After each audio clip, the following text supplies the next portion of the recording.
Good morning. Good morning. And welcome one and all to the Keene Unitarian Universalist Church, which has been serving this community and preserving liberal religions for and among Unitarians, Universalists, humanists, utopians, tree-hugging transcendentalists, freethinkers, and law-abiding contrarians since its founding in 1824. I'm Dan Bartlett. I've been in the choir, music committee, even the worship committee, and been a friend or member since about 2005. If you're here for the first time and are seeking the society of other, inclusive, open-minded, and justice-seeking people, we hope you'll get comfortable at this service and join for sharing thoughts and joys, concerns, whatever, later in the parish hall, which is over there after the service. And also, if you're new and you want to fill out one of the cards that's in the little rack in front of you, which obliges you to nothing, it basically asks you about what you're most interested in and whether you'd like to be on our mailing list. So avail yourself of that if you want. If you've been around for a while, it's always great to see you again. Please come back next week with a few friends who might be interested in renewing their spirits, joining our happy company, and of course, doing some committee work. Also, I want to note that we welcome all children in our worship service and are welcome at all the parts of the service, and that any sounds or noises that they make are holy. These are spiritual beings coming into our world, so we welcome them to stay, and we're happy you're all here. Before we begin, just don't forget to silence your phone and then settle into this hour of community, creativity, and challenge. Our prelude this morning is For What It's Worth by Buffalo Springfield.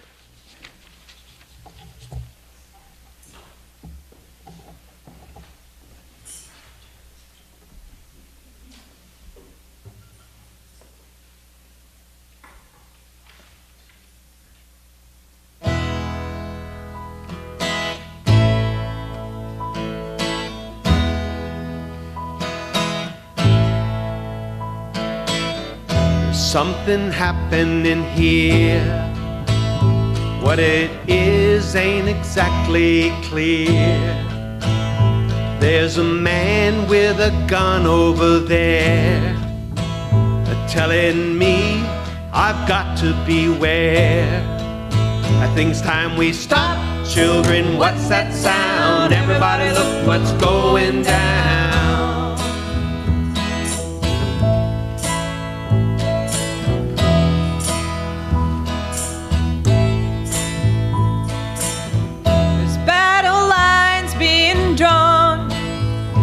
Nobody's right if everybody's wrong. Young people speaking their minds, getting so much resistance from behind. It's time we stop.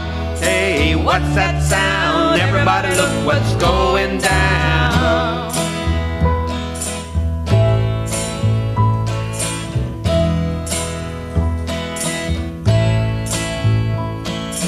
What a field day for the heat.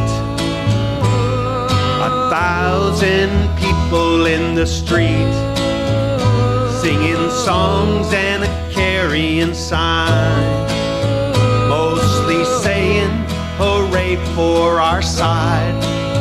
It's time we stop. Children, what's that sound? Everybody look what's going down.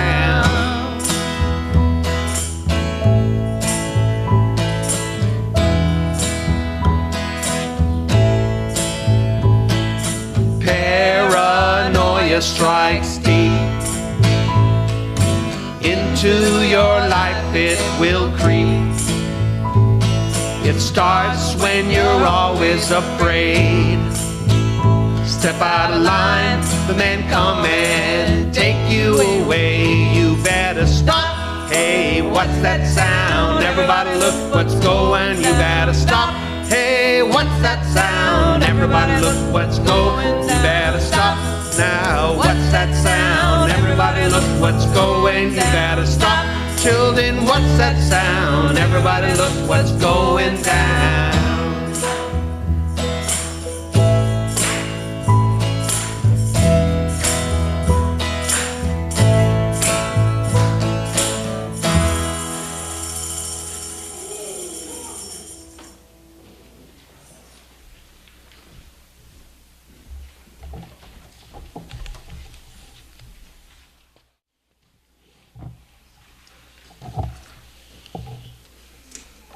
Good morning.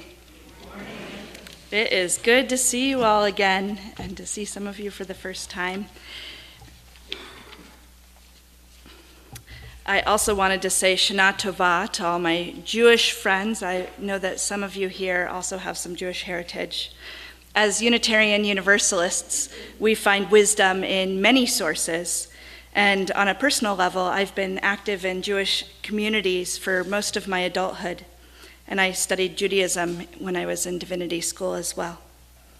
Tomorrow is the 1-year anniversary of the attacks on Israel from Hamas.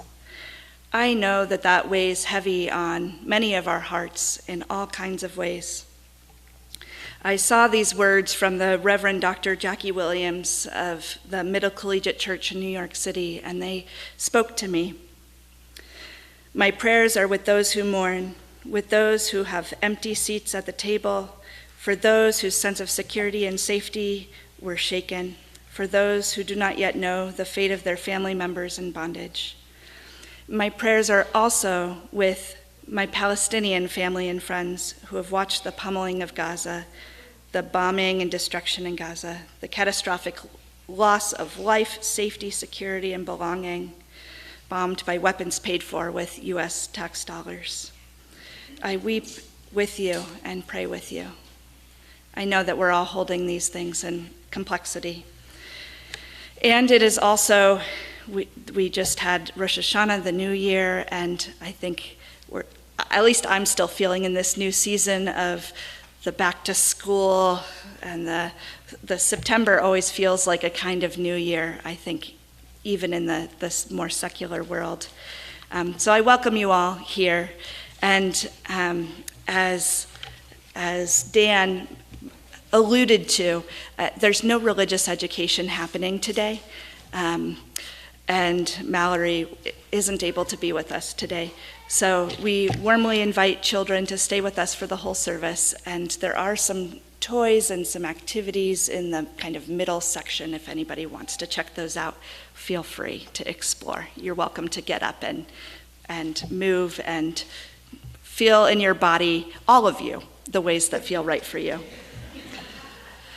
Now we're going to move into our chalice lighting, and the words you can find in your order of service.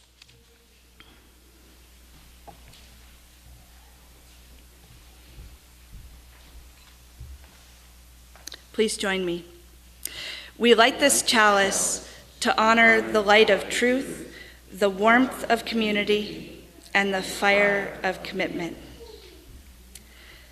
And now, if you want to find your teal hymn book, we're going to be singing hymn 1011, Return Again. So please rise in body and or in spirit.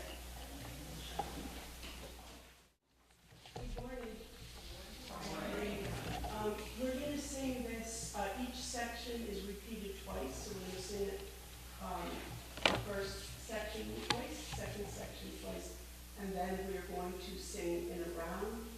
So this would be, you'll start on the first part, and you'll start on the second part. We have two people that are going to help you figure that out, and we'll sing it twice in a round.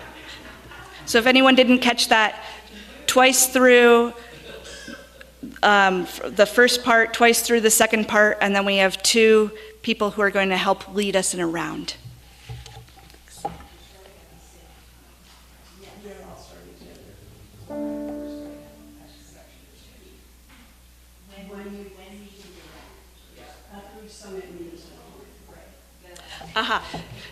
So it's not actually a round where one group starts and then the other group starts. Everybody's going to sing part 1 twice, everybody's going to sing part 2 twice, and then we'll have one group sing part 1 and one group sing part 2 at the same time.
Is that on? Oh, is it? Oh, okay, good. In our community, we make time to share pieces of our lives with one another. We take this time to reflect on our joys, sorrows, and concerns, and acknowledge the mutual care and support of our community. If you would like to share a brief expression of a special joy, sorrow, or concern, please line up on either side of the sanctuary and come forward one at a time. If mobility is an issue for you, you can stay where you are, and at the end you can raise your hand and we'll bring a mic to you. You can place a stone in the water and share your joy or sorrow. So you can line up on either side and come up one at a time.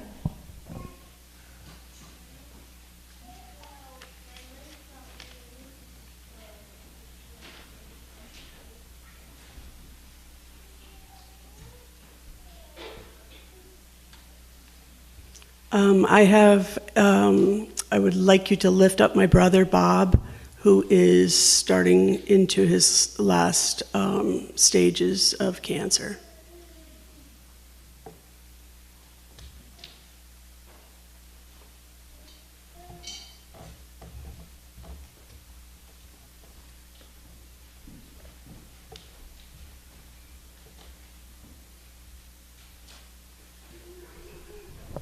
Hi, everybody. I would like you to think of my husband, Bob, who is going to be celebrating his 82nd birthday tomorrow. And today, we are going to the Lebanon Opera House with our daughter and son-in-law to see his favorite doo-wop. So that's pretty exciting.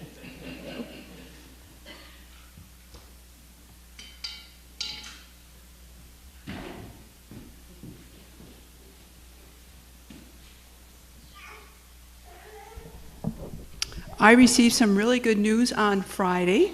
KUUC has been listed on the National Register of Historic Places as of September 27th. I just got word yesterday, or Friday, from the gal from the state of New Hampshire. So a proud moment.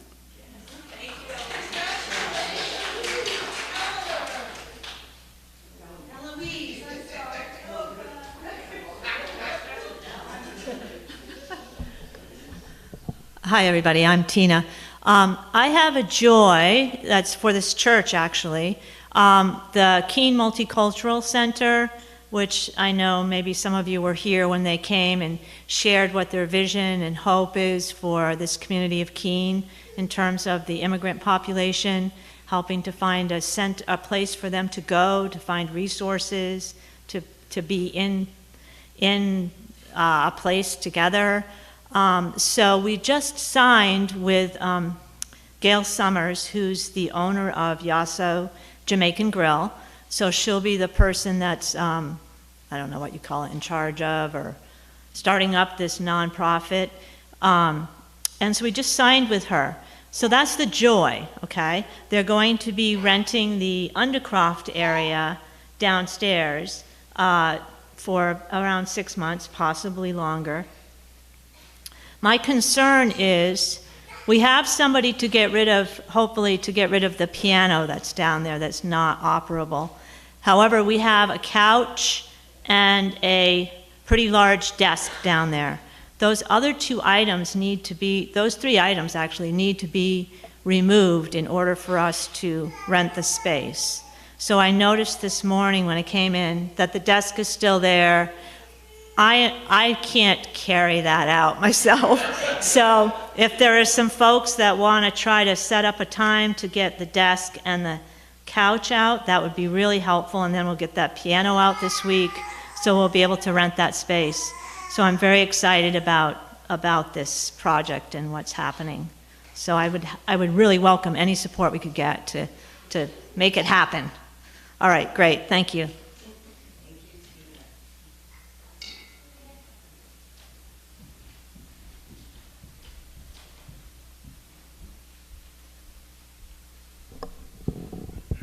Hi, I'm Susie, and I have a concern and a joy. I'm going to do the concern first, and that is for the people who have gone through Hurricane Helene, specifically those in the Asheville, North Carolina area.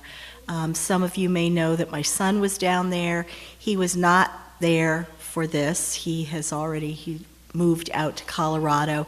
But we do have children of members who are living down there, and I want us to hold them in our prayers and our thoughts and send them our love for safety. And as for my joy, I just came back from a week of being in Ireland for the first time, and it was magical. It was wonderful, and I had a wonderful, wonderful time, and spending time at the Cliffs of Moher was just the most rejuvenating and magical experience. So, thank you.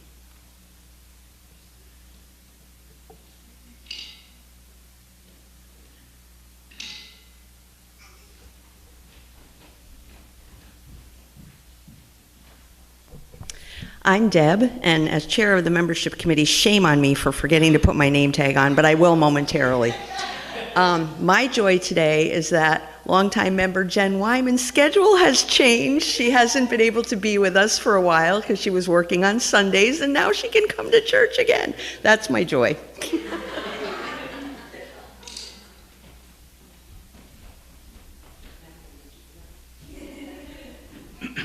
I want to thank Susie for the shout out to people in North Carolina. My daughter is at, I was going to say ground zero, but in places there is zero ground. It's just it's a devastated area. Everything, infrastructure is gone, and there are people that are trying to carry on with their lives there. And my daughter's wanted to come back, but she says that she's better off to try to stay there and help as she can because she's okay, but they have nothing. So I want to underscore what Susie said and hold the people of Asheville and Hendersonville and all Tennessee. It's a horrible thing. And so.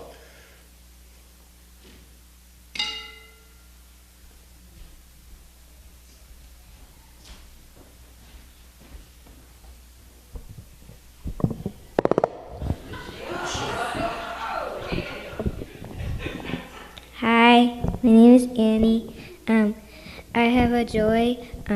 My joy is that for a couple days, my mom's mom is here, and I call her Nana. Bye.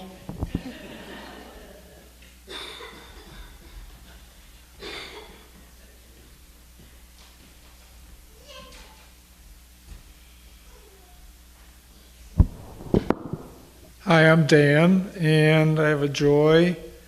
So yesterday, my daughter was able, and her 9-month-old little girl, Ani, were able to drive from Amherst, and we were able to drive from Fitzwilliam and meet at the Windy Hill Orchard in Greenville. And goodness, gorgeous New Hampshire. Being able to be a grandparent after we've all moved here to New Hampshire. It's wonderful. So.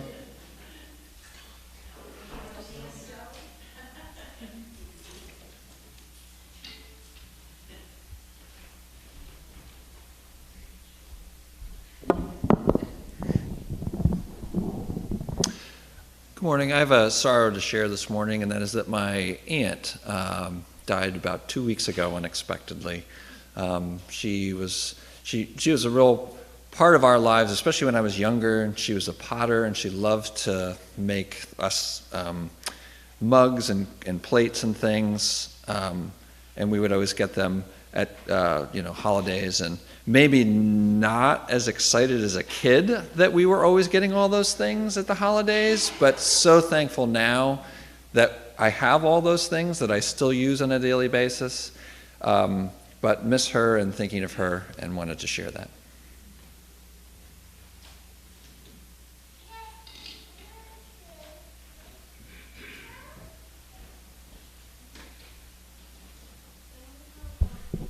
I'm John. I have a joy and a sorrow. The joy is that Sandy, my wife, and I are recently back from a wonderful trip to Italy. The highlight was attending a concert of a piano piece that our son composed that was premiered at the Venice Music Festival. So that was very nice. The sorrow. Unfortunately, Diana Sidebotham, mother of long-term KUUC member Tom Sidebotham, died about a week ago. I knew her somewhat. She was a remarkable woman. It's a big loss for Tom, so please hold Tom in your heart. And if you know Tom, I'm sure he'd appreciate a card or a letter or a call. Thank you.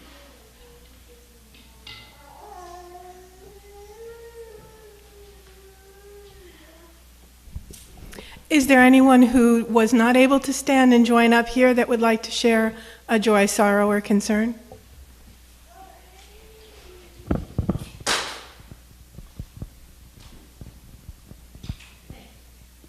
I realized I do have one, which is Dr. Bob Chase passed in September, and I just found out about it from the Sentinel, but my family knew him. He died at 101. He was a world-class hand surgeon, and all the hand surgeons in the world looked to his pioneership. And he was a close friend of my parents, and he was a Keene boy who grew up with the nickname of Piggy at Keene High. Is there anyone else?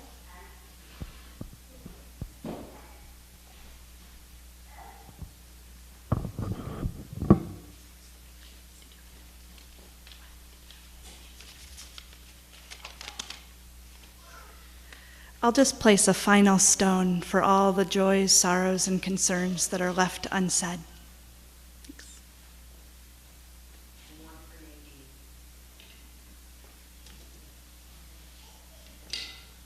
And one for Nadine.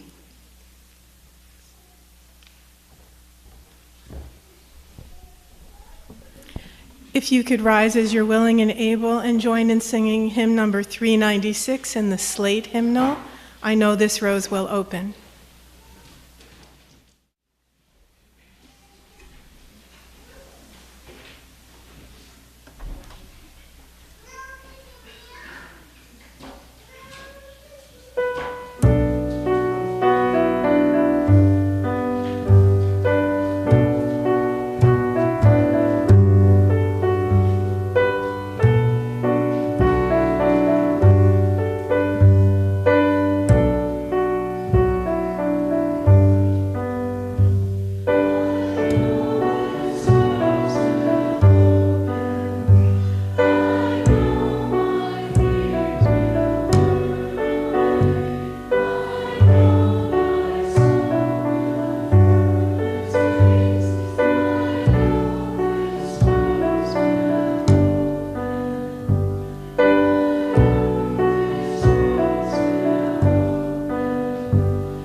At this time, I would like to invite you to share generously in support of the good works of this congregation. The offering may now be given and received.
With gratitude, we accept the gifts of this congregation in service of the mission. The people of Keene Unitarian Universalist Church are committed to actively creating compassionate community and working for a fair and peaceful world.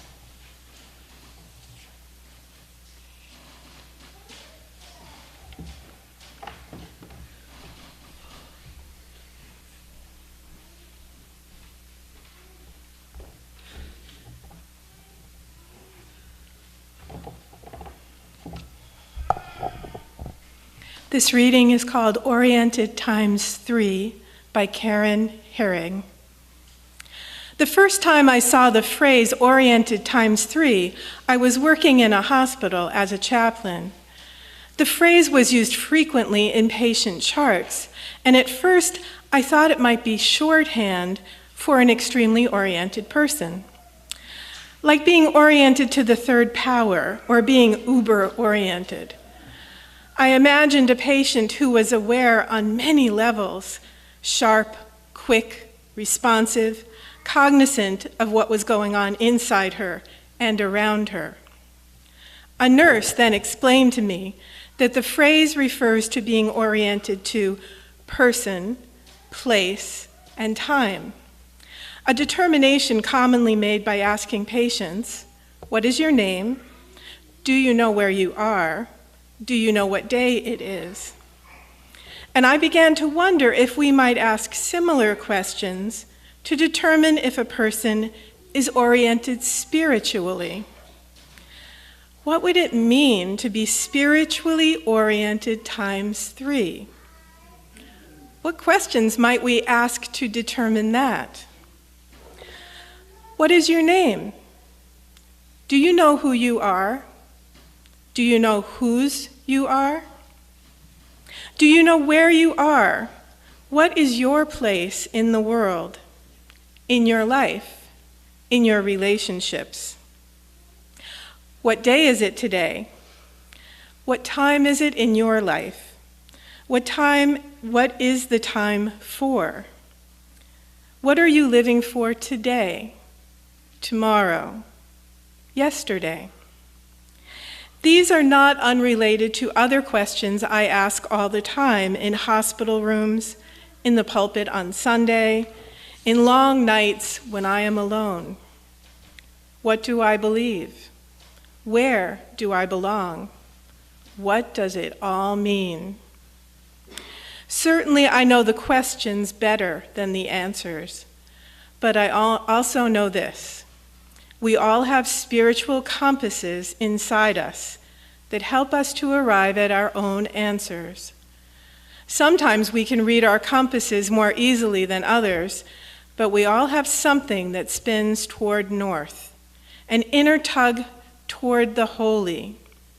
And in those times when our compass is impossible to find or to read, or when it points in a direction that we don't want to go, we can turn to one another, or to the maps that help us get oriented, or to the constellations that guide us to where we're headed. Perhaps this is what it means to be spiritually oriented times 3, oriented to self, oriented to others, and oriented to the holy. Perhaps this is what we're doing here together, reading our compasses, finding our way in a universe of shining stars, and making new maps to help one another.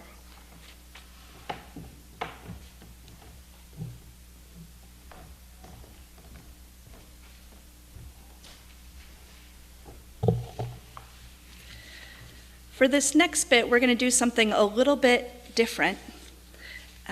There's a musical meditation. It's a song that I want to share with you all that was written by a Jewish singer and songwriter based in Philadelphia named Ali Halpert.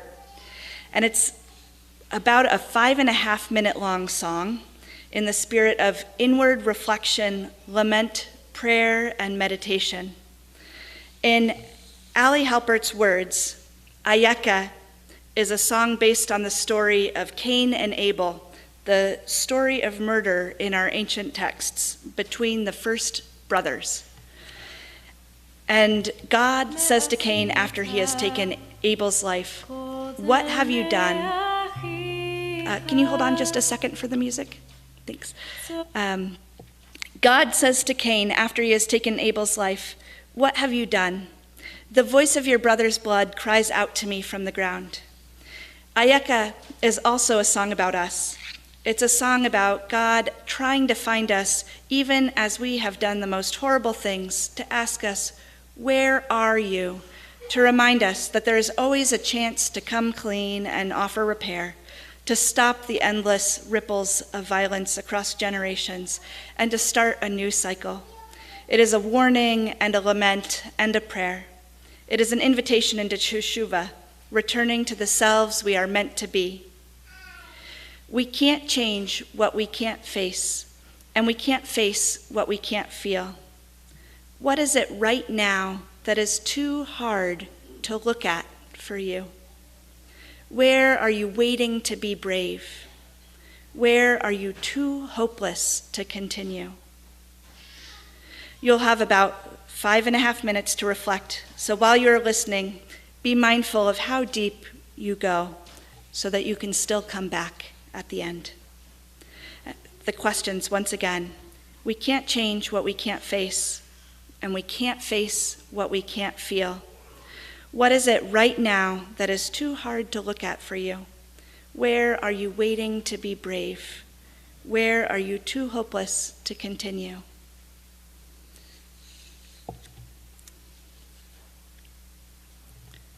And now we'll listen to the song.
עשית קודם לאחיך, צועקים אליי מן האדמה.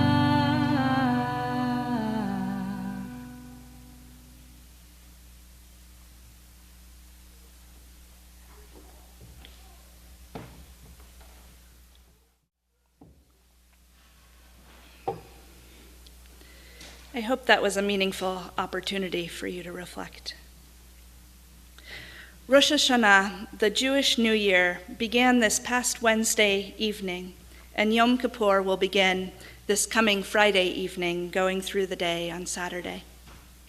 The 10 days between Rosh Hashanah and Yom Kippur, the days of awe, are the time for people to do the work of facing the mistakes that we have made and asking for forgiveness every year.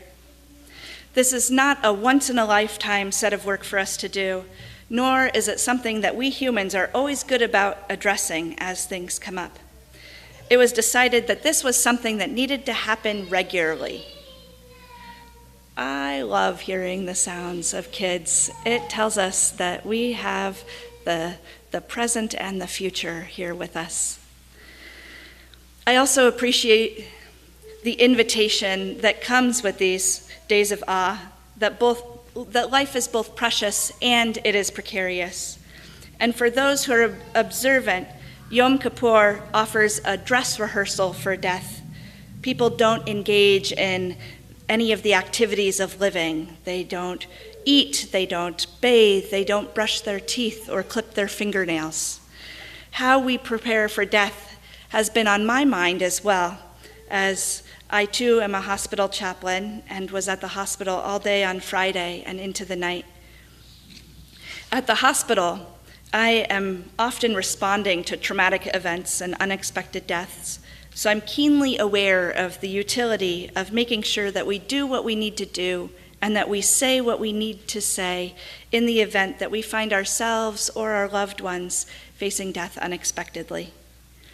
A hospice and palliative care doctor, Dr. Ira Bayak, concludes that patients who came to positive life closure were able to say, and not afraid to say, 4 important phrases to those that they love.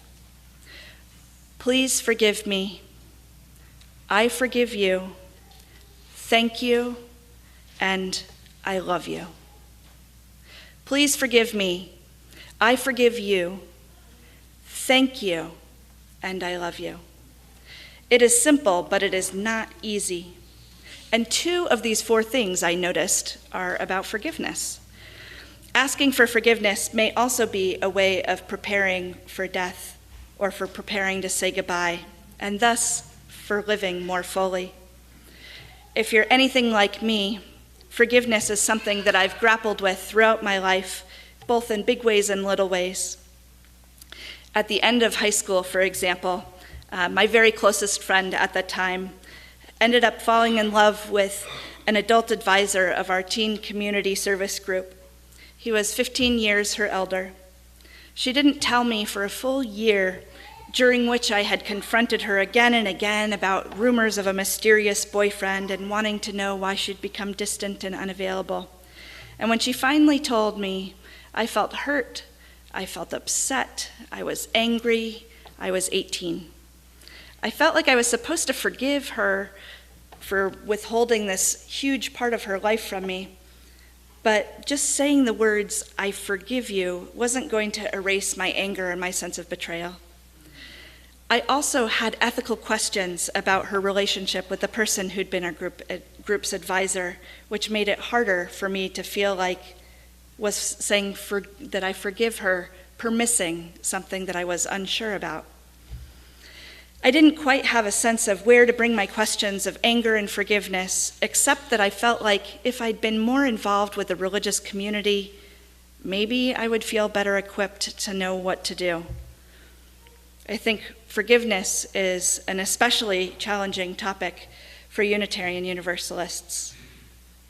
As UUs, we don't share a particular creed, though we do share values. We share values of love and justice and equity, transformation, pluralism, interdependence, and generosity. We covenant, we make agreements on how we want to be together, and we talk about how we might return to right relationship when we go astray, but it's not always easy to know how to do that. How do we say that we were hurt? How do we say that we're sorry? What is the work of coming back?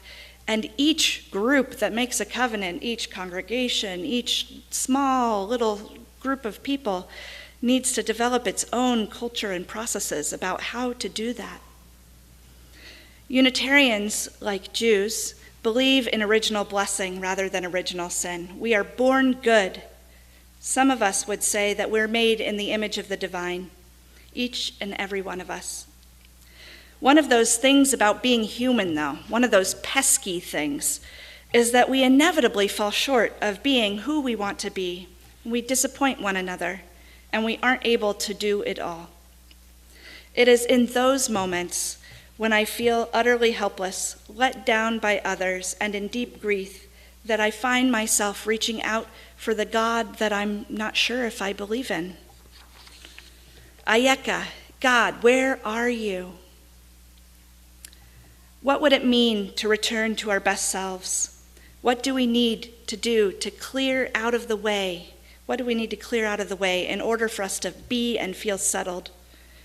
Religious communities must be able to help us grapple with the ways that we are straying from who we want to be.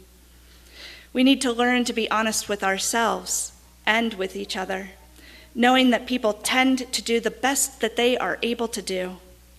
It doesn't mean that all behavior is acceptable, but that we need to be able to speak about hard truths from a place of love.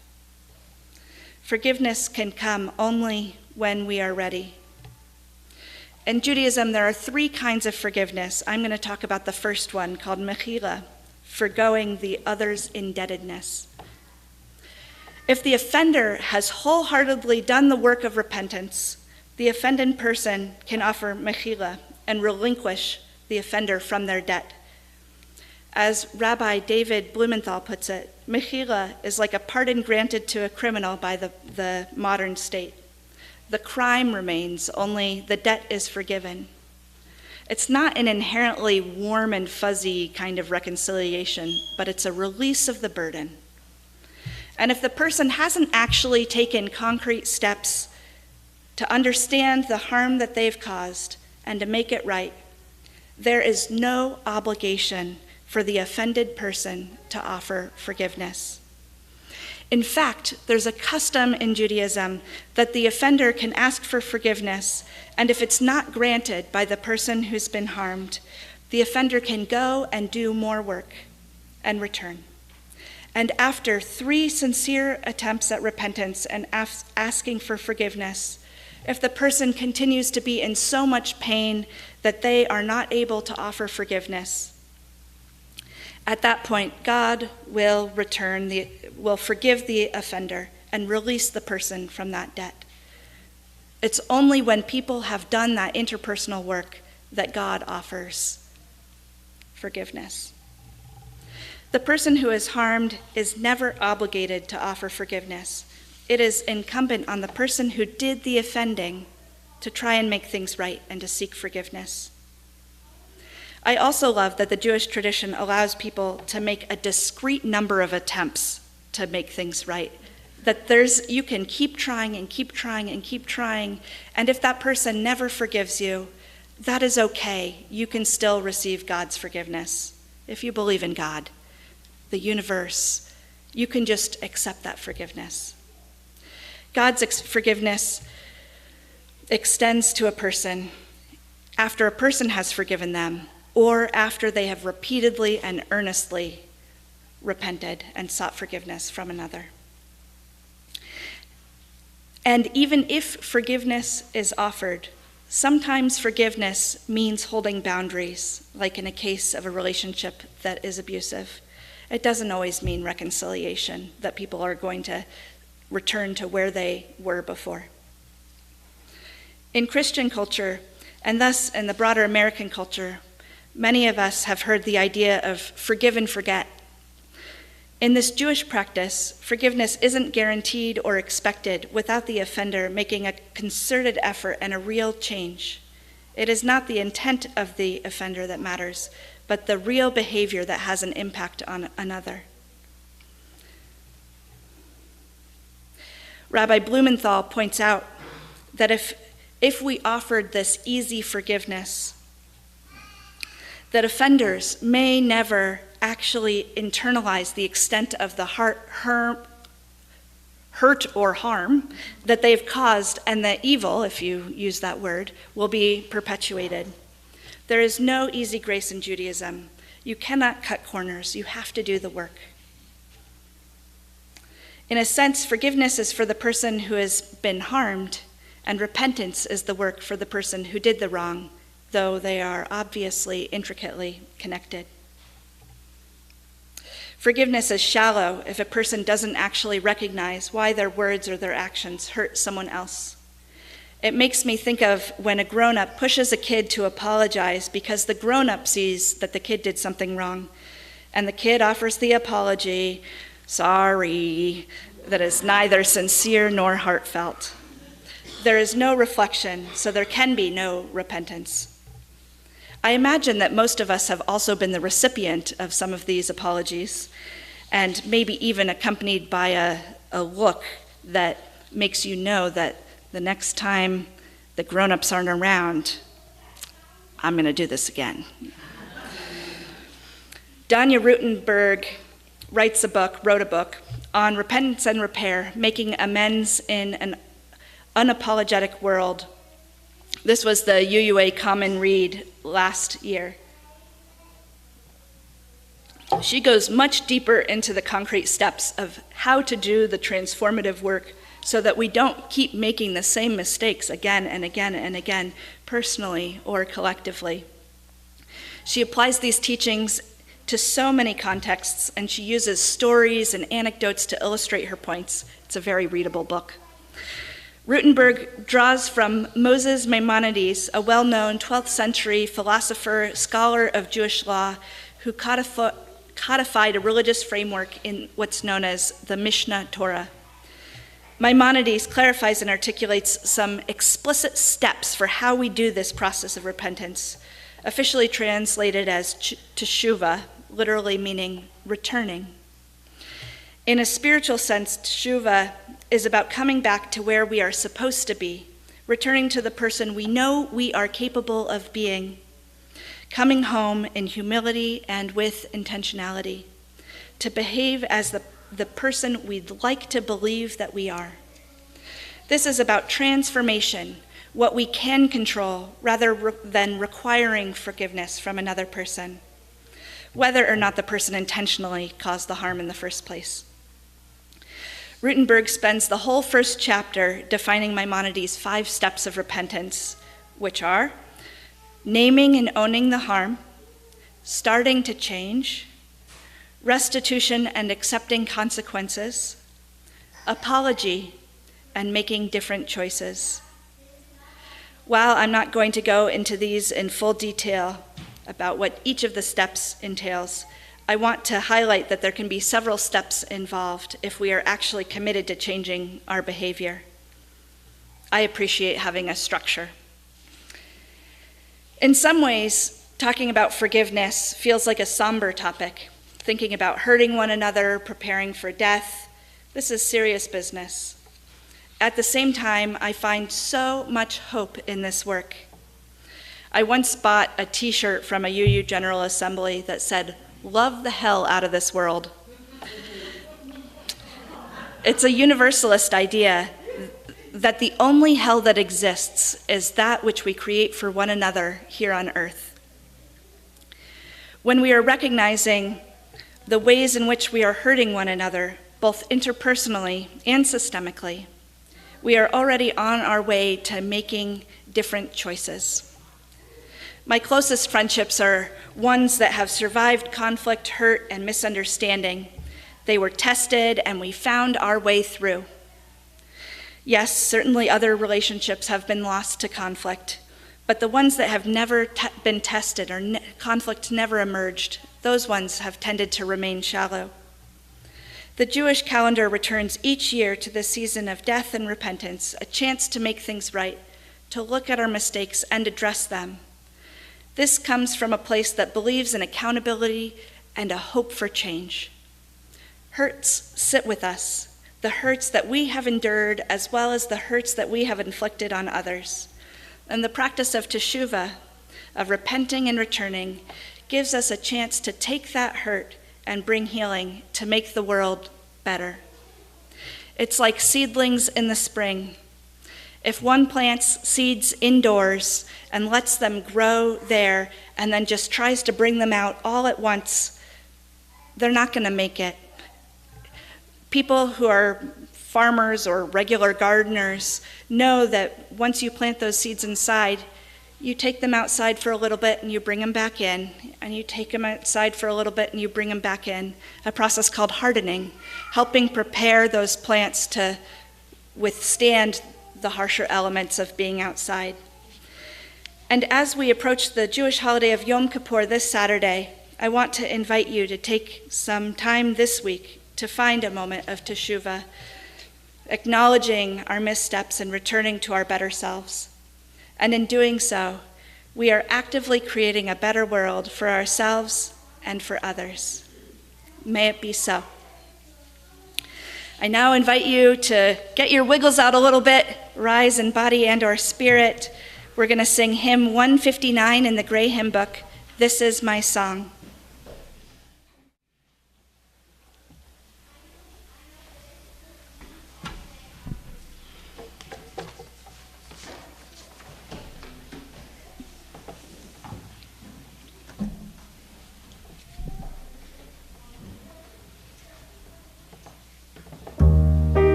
Please join me in the chalice extinguishing words found in your order of service.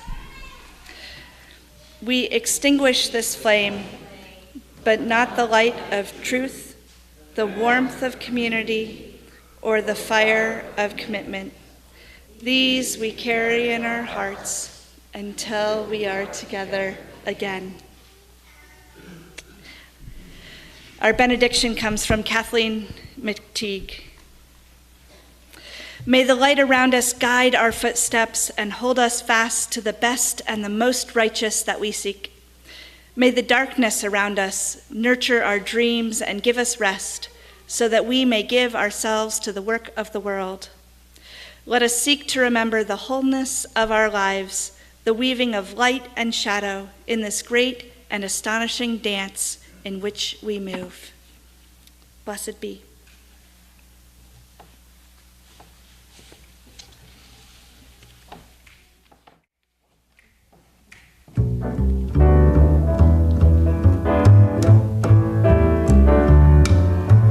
I hear music when I look at you,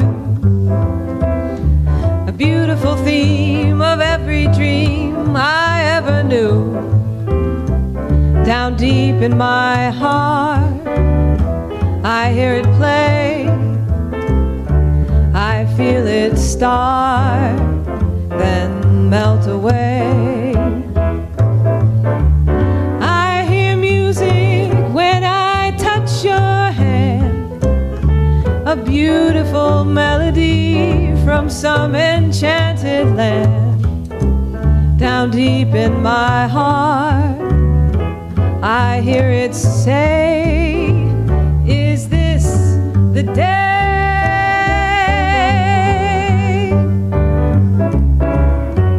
I alone have heard this lovely strain. I alone have heard this glad refrain. Must it be forever inside of me? Why can't I let it go? Why can't I let you know? Why can't I let you know the song my heart would sing? That beautiful rhapsody of love and youth and spring. The music is sweet, the words are true, the song is you.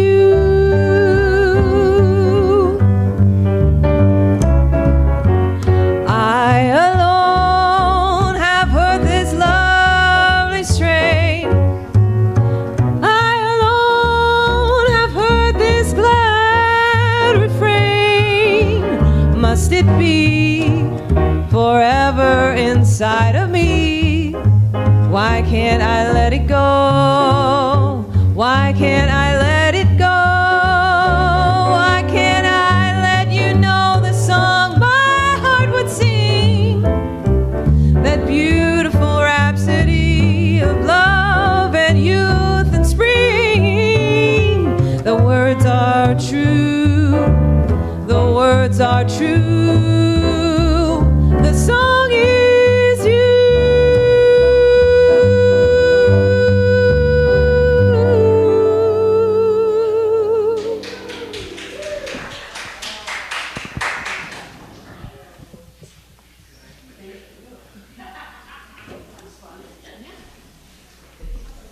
Save the best one for last.